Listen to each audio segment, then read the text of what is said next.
hello. Hi.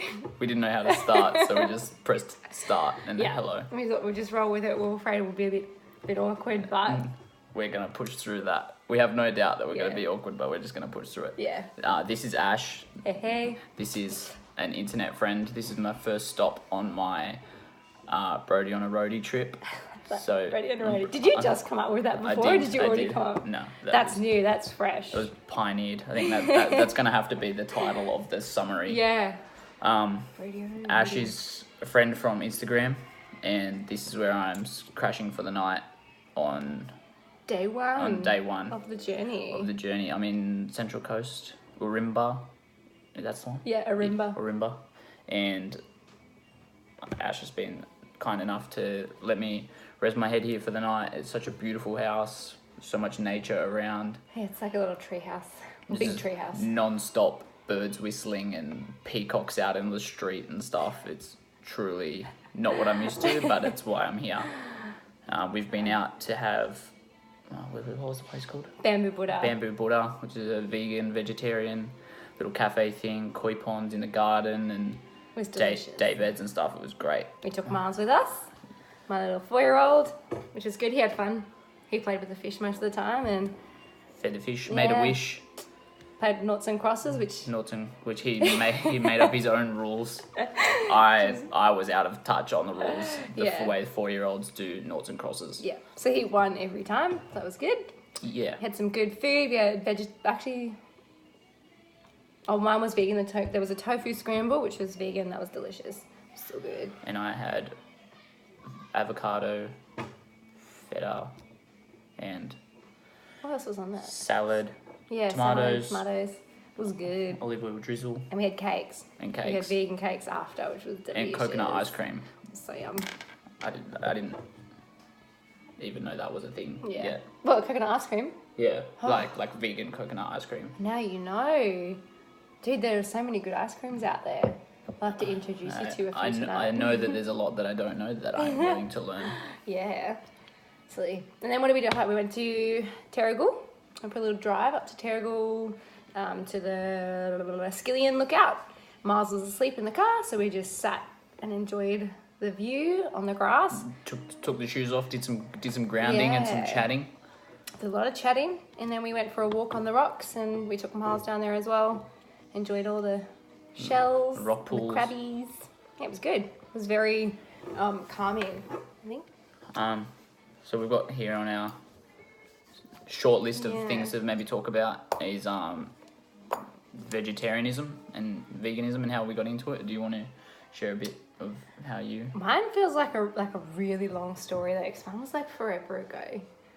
So I'll try really hard to shorten it, and if not, we'll edit it. We'll snip. So everything out. So if I can remember it properly, first became vegetarian because I had a friend who was working in multi-level marketing with a company called USANA, which is in health vitamins. And he got his good friend Sarah, who's now my good friend, to meet up with me and just tell me a bit about the vitamins and what the company was about. And she was vegetarian, and so was her sister. And they made me watch this documentary, or just a section of it when we met, called Food Matters. And that documentary, so a pen lid, changed driving that point home. That documentary changed my life and changed. It just opened my mind, and it made me realize there was so much I didn't know about food and about the way food affects your mental health as well as your physical health. We all know that food affects your physical health, but what about your spiritual health? What about your mental health? They were things I didn't even think were related to the food I was putting inside my body. So I ended up going home and showing my partner at the time Food Matters. And I reckon I watched that documentary probably every day for like 2 weeks. And anyone I met, I made them watch the documentary, and I was actually copying it to DVDs and giving it to people. Yeah. Wow. Yeah. I wanted everyone to watch it. So I became vegetarian, and that is actually what helped me get over my eating disorder. So immediately the health benefits for me mentally, I was eating a lot more nutritious food. Obviously, keeping food inside my body was an issue, but I was trying to increase my vitamin C by like the masses, because vitamin C is a natural mood elevator. Yeah. And the vitamin niacin. So yes, That's what Vitamin I'm C. drinking now. So I started like cranking niacin and vitamin C, which helped really elevate my mood, because I would say I was definitely in a place of really bad depression, having had bulimia for 8 years.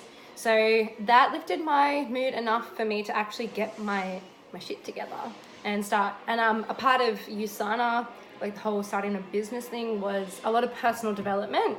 And so naturally, I started doing those sort of skills that they were asking me to do.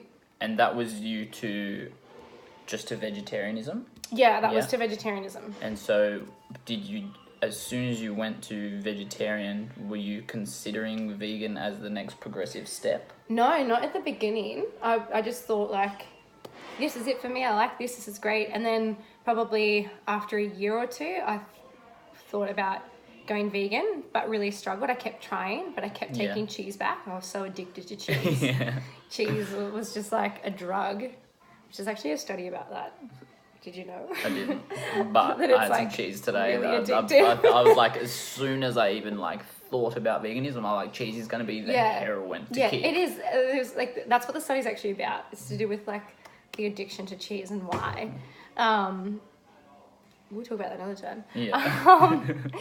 So not initially. And then I went to the vegan festival in Sydney. I can't remember where it was now. Sydenham or somewhere like that. Somewhere artsy. Yeah. At the art house. That's actually where it was. And the vegan festival was amazing. And I sat in on a bunch of speakers. And there was Badass Vegan, if you've seen him on Instagram. I might have. It rings a bell. Yeah, and he was there and he did like a massive talk. And it just made me realise there was no reason why I couldn't be vegan. So I left there and went vegan. And that was it. That's all she wrote. Yeah. For myself, it was, I guess, a bit hanging around a group that spoke about it more openly, and just, I guess, I progressed into that level of thinking and looking at everything much more subjectively. And it was just an idea to start eating less meat, or maybe meat that was a bit more ethically sourced. But I was out with a friend one day and I just grabbed lunch that didn't have any meat in it. And this was back in probably November, and I was just like, I'm just going to see how long I can go, and I'm just still going. I'm still going. Still going. And I'm like, people are like, so when are you gonna start eating meat again? I'm just like, hopefully never. Yeah. And the whole ethically sourced meat's a whole other topic too. Yeah. Like, what's really ethical? What's the words like? Who really, is there an ethical way to who take gets a to life? define ethical? But I was just noticing how much better I felt physically, emotionally. I was able to concentrate better when I was just eating vegetables and fruit.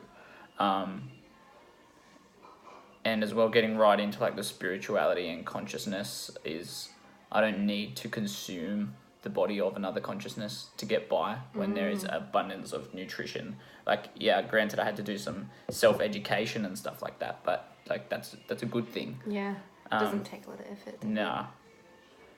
So that the spirituality and consciousness thing has been really a massive part of why I have stuck to it. And there's been like, admittedly, there's been times where I've been down. I'm like, is this really what I want? Because my body changed so much.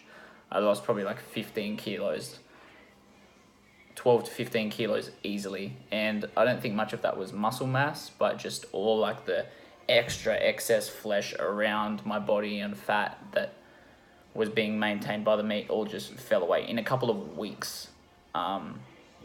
And I struggled with a bit of body image issues because I'd just been training for 5-6 years, and like it was all just like bulk up, and then protein. It'll look like a cobra, and then it all just like fell away from me, and I was like, is this really what I want? And then it only took some simple thoughts of, yeah, this is what I want.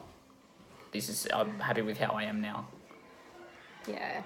So, did you feel that once you start to educate yourself more about the cruelty that happens in slaughterhouses, and when you start to really view animals as other sentient beings, they're no different really to you. They all have families and young and stuff. Do you feel like that lifted a massive weight off of you spiritually that you never even knew you had sitting on you? Yeah, that I won't contribute to that anymore at all. As well as like growing up with dogs too, like from pretty much as young as I can remember, family dogs, like fully fledged family members.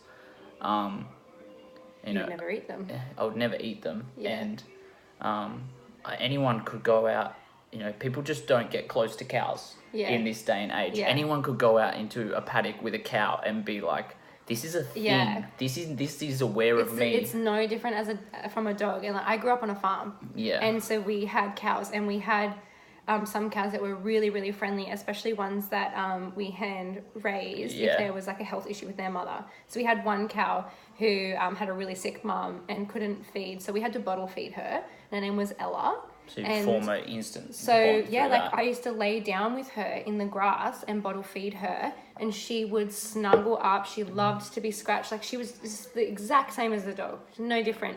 She would come onto our balcony. If you walked outside with a sandwich, she'd come and like take it from you like a dog would.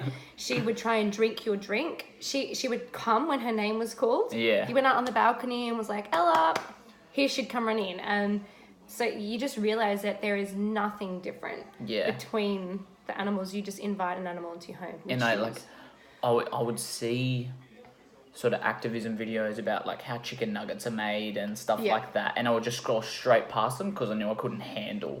And I'm like, I wasn't even into that sort of that food. I didn't really recognize it as nutritious or anything like that. But I'm like, ignorance is bliss. There's a reason why I know that I don't want to watch that, and there's a reason why if you sat, I think, you know, anyone who was against, you know, resistant to going vegetarian or just undecided about it and showed them that, if something doesn't flip on for them, they're just disconnected and defending what they only know, which is like, it's a natural response. Absolutely that defense mechanism, defend your way of life. But yeah, there's definitely, if you can watch an animal be like killed or brutally like hurt or tortured and you don't feel bad, I think that's just a very big sign that you're very disconnected from the earth and from other animals, other beings. You sort of view animals as objects, which is the way that social conditioning has taught people to be detached from it. That it's just food. You know, there are animal rights that protect a certain group of animals that we have chosen as people to love and invite into our homes, and those laws don't apply to pigs, cows and chickens, and you know, sheep or whatever. But there is nothing different about those 4 animals than there is from a horse. And I'm sorry, not horses. You're not allowed to eat those apparently. But you know, you can. You know, we love horses, and people were horses have a circle around. Like people were disgusted and mortified when they found out that in some of their beef burgers or something from Macca's or somewhere that they had horse in it. Yeah. But like, there is literally no difference between a horse and a cow. Just because the saddle club's a show. Yeah, like and the cow club isn't. Yeah. Like, oh, why is one like so like fine and the other is like mortifying? And it's absolutely a cultural thing, because is it in India that cows are sacred, and they would like sacred, and it's all about like what you've been raised into. Yeah. So you know, I can understand why you'd have that deep ingrained conditioning that cows don't matter, that you just kill them, eat them, whatever. They don't have feelings. They don't have anything like that. But I've watched cows mourn over the loss of other cows. So I know it. You see birds on the side of the road mourning. Yeah. There's another bird that's been hit by a car. As well as coming back into the spirituality, and I've really gotten a lot more back in touch with my emotional self. You know, like I've shed tears over videos of like dogs being freed and reunited and running on the grass for the first time. Cows being freed and they're throwing their heads around like There's a First video time of like yeah. some cows coming out of a barn Yeah. after like an icy winter or something like that. They're And so happy to be Yeah. outside. I know how much. I know it's crazy. Like I'm now a really, really emotional person, and that began once. Like I was vegetarian, and I think because that helped me get back into like touch it seems like a milestone on the consciousness progression journey. Yeah. And as soon as I was like, yeah, I'm veggie now, I was never like, but I'm not going vegan. Yeah. Like, and I'm not vegan yet, I but think at the it time, seems like the yeah. next step. Yeah. I think it took me 3.5 years or something like that before I felt ready. Really. It's just, you can't expect yourself to change overnight. Not when you've been eating a certain way your whole life. Yeah. Yeah. Should we talk about the whole Insta friends a little bit more? Yeah. Because how cool is that? How even? How? It's crazy, right? You find friends on Instagram. So that's how we know each other, is from social media. And then we caught up and it's just like, hey, it looks like we've been friends for ages. The comfort, like, level of just rocking up here and just being like, she's like, there's your room. What do you want to do? Let's go get something to eat. Is like comfortable. And I don't think social media is any hindrance on a connection. As it can be perceived to be that way, that it's not authentic or anything like that. And some people do misuse it and whatnot.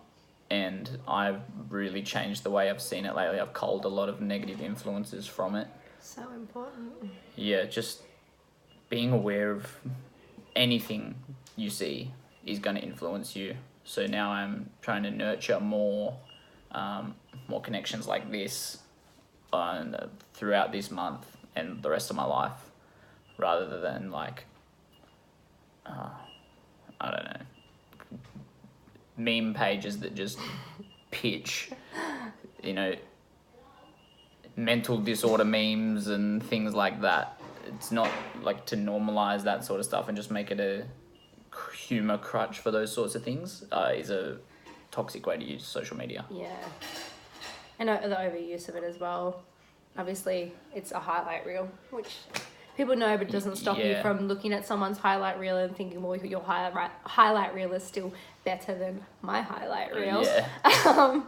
Yeah, but you say if it's the way that you view it, sometimes if I look at it like that, I'm like, social media is the devil. Like, why do I even have it? I've considered just... It's consuming me. It's consuming me, yeah. It's making me feel less grateful for my life, but then that's, the yin and yang. I've got to make sure that I spend the time off social media, making sure I am practicing gratitude, making sure I am looking at how amazing my life is and not getting trapped in this fake world. I've got no scrolling written on my whiteboard. And it's just like you unconsciously catch yourself scrolling through. It's just like mindless stuff, wasting. And you put your phone down, you pick it up 5 minutes later, and it's just the same stuff.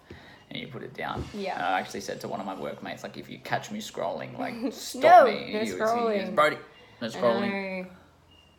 So what do you do instead? What do I do? I deliberately go on to someone's page and just scroll. Judge them. just go and just judge them. No, I try to have a going list of things that I want to learn about. Yeah. Even if it's just a word that I don't know, I want to look deep where it came from, what it means, use it in different contexts. Yeah. So if something pops up, like a topic, a cultural, something that goes on, like I'll research that instead. Yeah. It just starts with a Google search, and then I'll see if there's any communities about it. But just to stop the mindless scrolling. Yeah. Yeah, I know. I should do that. I should not scroll because it's like an endless feed of beautiful people on my feed, because I follow so many like fitness people and they're all just like really good to look at. And their highlight reels. And they're in their highlight reels, of course. But like Brandon sees me do it and he goes, that would drive me crazy. Like, it's not like, when you pick up Men's Health magazine and you might read it from front to back and you go, wow, they've got good bodies, book's done. There's no more. It's this endless feed of You beautiful could looking never people. get to the start of your Instagram where you started. Like, this is the first post you see. Yeah, exactly. So no scrolling is a good one. But yeah, there's amazing benefits of it, like the internet friends and how it like keeps you in contact obviously with friends Even like Tinder, I know it has such a like bring A it bad up. rap? It has such a shady rap, but I've got some like true friends for life that I've found on Tinder that is just like platonic and friendly, and like these are great connections. I have a story for you. I'm ready. That's how Bren and I met. Oh. Alright. And Okay. we're engaged. So Yeah. like now, and like I'm the mum to his son. Yeah. And that was through Tinder. It was all So- from a that. From a swipe. But I know that's also the exception, not the rule. I know that Yeah. not everybody who's on Tinder is looking Yeah. for an engagement and a child. But yeah, you know, crazy. I've got a few friends that they were just on Instagram, and my one friend, Jaden. Hi Jaden, if you're watching this. Hey. Hi, Jaden. Messaged me years ago and was like, hey, like, not to be creepy, but like, I really like your page and I like the kind of person you are. I just really like to get to know you. And I was like, yeah, cool. Let's be friends. Yeah. And we caught up and we hung out for a whole day. We had the best conversations, the most like very spiritual manifestation, Yeah. quantum, the whole lot. And then he went off and traveled Europe for like 6 months. And yeah, we stayed in touch when he was overseas, and we've caught up since then. We talk about our very personal lives, like we've trained together. We tell each other like the things that you would tell your, you know, really close friends. Yeah. And if someone said, like if I was introducing to someone, I said, oh, this is Jaden, my good friend. But when we've counted, we've only actually caught up in person like 5 times or ever. something. Ever. In like the 3 years I've known him or something. So it's crazy, the connection. Social media to bring people like that to you, but also sustain. Yeah, to that. sustain the friendship and the relationships as well. And like, what were the chances that we were ever maybe going to intercept in our lives Yeah. another way? Even that you're, you know, whether you found you through like a suggested friend or something like that, Yeah. the chances of yous even being geologically near each other and able Yeah, to catch up I know, is something because else. he's like he was in Singleton, which is like inland of Newcastle. Alright. So every time we catch up, we usually go to, like, we meet at Newcastle and we both spend the day there. It's crazy. It's very cool. Very cool. Yeah. Very good. I like it. Are you going to be late for work? Should check that. Probably. This is all my vlogs have been like 2 minutes or something, and we've just been like 22 minutes. Choice. Yeah, I gotta leave in like 5 minutes, so I better get changed. Glad you brought that up, because I would have just kept talking and then... oh, it's dark outside. Oops, hope someone's teaching my classes. Yeah, we'll have to finish this off tonight. We'll wrap this episode, this We'll installment. We'll wrap up this part. We've got some director's cuts to do. Yeah, just a few. There's not even going to be gaps between our topics and talking. It's just been like rapid fire Yeah. from each side. But you know, nothing wrong with a long vlog if anyone can stick around. I'm going to push the red Listen. button now. Okay, bud. bye. Bye.